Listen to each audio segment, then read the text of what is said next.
So on continuation with the types of antigen antibody reaction, so far we have seen the both agglutination and precipitation reaction. So in which the agglutination is for blood grouping and precipitation is for find out the specific antibody in which the disease is causing. And the third type is the complement fixation. And the complement fixation, it is the method that demonstrates the antibody presence in the patient's serum. So it is the classic method for demonstrating the presence of antibody in patient serum, and it is comprises of 11 proteins that are present in every individual. So they bind to the Fc component, that is constant region of antibody which is involved in the antigen antibody complex. So this ability of the antigen antibody complex to fix the complement is called as complement fixation test. So in the first stage, the test antigen and the anti-serum is first heated to 56 degrees Celsius to inactivate the complement, and it is mixed in the presence of known amount of complement, and it is further incubated at 4 degrees Celsius for 18 hours. And this, if antibody specific for the antigen is present in the serum, antigen antibody complex will formed. If the antibody specific for the antigen is not present, it is not formed, hence no complement will form. So antibody for the antigen will indicate in the serum, it will form the complex and it will be formed, and that it will fix the complement. And the next one is enzyme linked immunosorbent assay, that is ELISA. So this ELISA technique is mainly involved for the diagnosis of human immunodeficiency virus in patient's serum.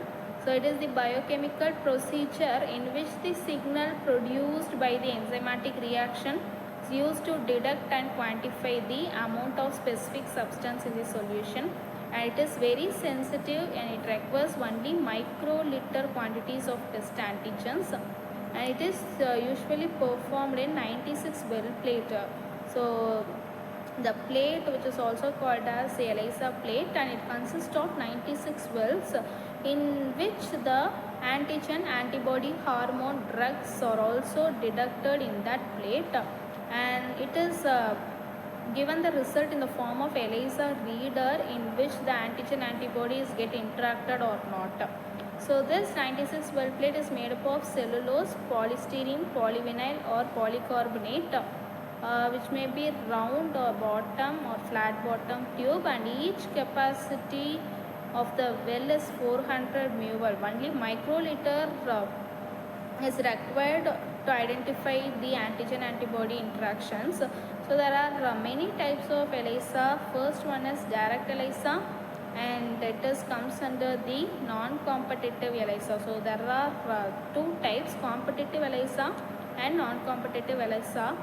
So in that direct ELISA, indirect ELISA and sandwich ELISA, this comes under the non-competitive ELISA, and another one is competitive ELISA.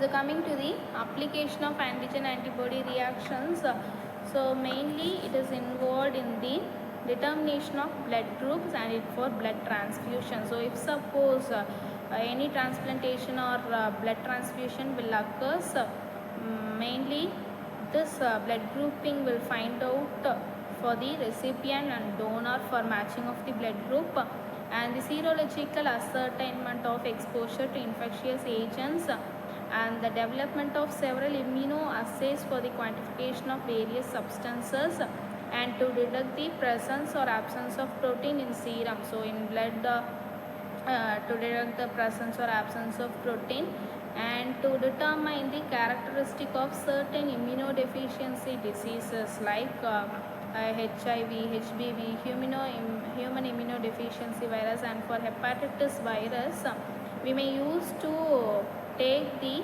blood samples or serum samples for the serological study, in which first they are using to test the blood group blood test for the identification of any antigens, and further it goes for microbiological studies like staining, PCR and DNA fingerprinting, etc.